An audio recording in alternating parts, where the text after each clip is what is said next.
फांसी पे लटके तब आईएएस बन रहे हैं हम। लेकिन पॉलिसी बनती है तो वही आईएएस राय देते हैं सरकार को कि बजट नहीं है, किसान को पैसा नहीं दे सकते, किसान की फसल को नहीं खरीद सकते। मैं कहता हूं एमएसपी 2110 रुपए गेहूं की क्यों हो, इसकी एमएसपी उतनी करो ना जितनी उसकी गुजारा हो उसका, लेकिन उस पर कोई चर्चा नहीं होगी और कोई पैसा मिलेगा नहीं। और ये किसान सहन शक्ति है बेचारे की, सहन करे जा रहा सहन, ये उसकी ग्रेटनेस है कि वो सहन कर रहा है और मेरा देश महान कह रहा है।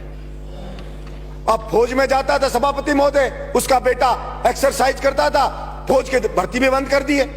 पुलिस में जाता था सभापति महोदय, दौड़ भाग करता था, खेत में काम करता था, फिजिकल फिट होता है, मजबूत होता है, बहादुर होता है, दौड़ भाग करके पुलिस कांस्टेबल बन जाता था। कोई मिलिट्री में जाके, अब मिलिट्री का भी बन, पुलिस कांस्टेबल में आईएएस जैसा पेपर पकड़ा देते हैं। उसकी फिजिकल फिटनेस को कोई देखते ही नहीं है। अब उसमें पेपर में कौन सेलेक्ट होता है? वही जो ट्रक चलाने वाला खरीद के 10 लाख मिलाया वो सेलेक्ट हो जाता है।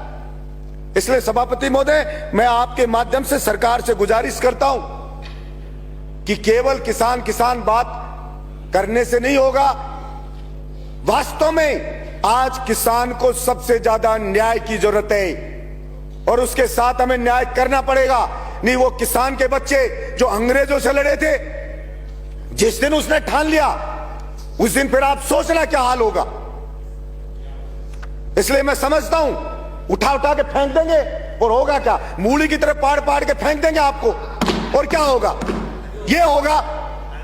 इसलिए कभी कभी उस किसान की हिम्मत को न ललकारे सरकार कि वो लड़ नहीं सकता या अपना हक हासिल नहीं कर सकता। वो तो अपने देश में आस्था रखता है तो सहन करे जा रहा है। और ये सभापति महोदय, मैं बात करूंगा जैसे आवारा पशुओं की, ये एक बड़ा आंदोलन इन आवारा पशुओं के लिए भी होगा।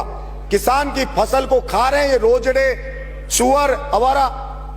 और मैंने पहले भी कहा, अरे आदमियों की नसबंदी करते हो, इनकी नसबंदी करके ही रोक दो। हम छोटे बच्चे थे तो बछड़ों की नसबंदी करवाता था किसान।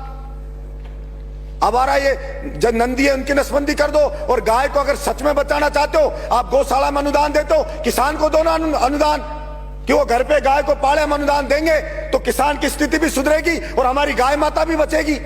लेकिन किसान को तो देना नहीं चाहते क्योंकि सब जानते हैं अगर उसके पास, अगर उसकी रोटी पेट में आ गई, उसको थोड़ा जीने का मिल गया तो सोचने लग जाएगा वो कि कौन क्या कर रहा है। वो आईएएस हजारों करोड़ रुपए खा रहे, फिर भी 1500 गुना सैलरी बढ़ा रहे हो। जाके देखो एक आईएएस बनता है तब क्या घर होता है उसका, और 5 साल बाद देखो उसके बच्चे मर्सिडीज में घूमते हैं, विदेश में पढ़ते हैं। क्या कभी सरकार ने पूछा है कि कहां से आ गया है पैसा?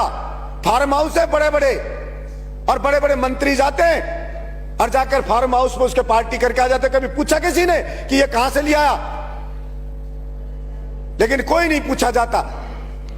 इसलिए मैं आशा रखता हूं कि किसान के ऊपर रियल में कोई उसकी दशा सुधारने पर निर्णय होगा। धन्यवाद सभापति।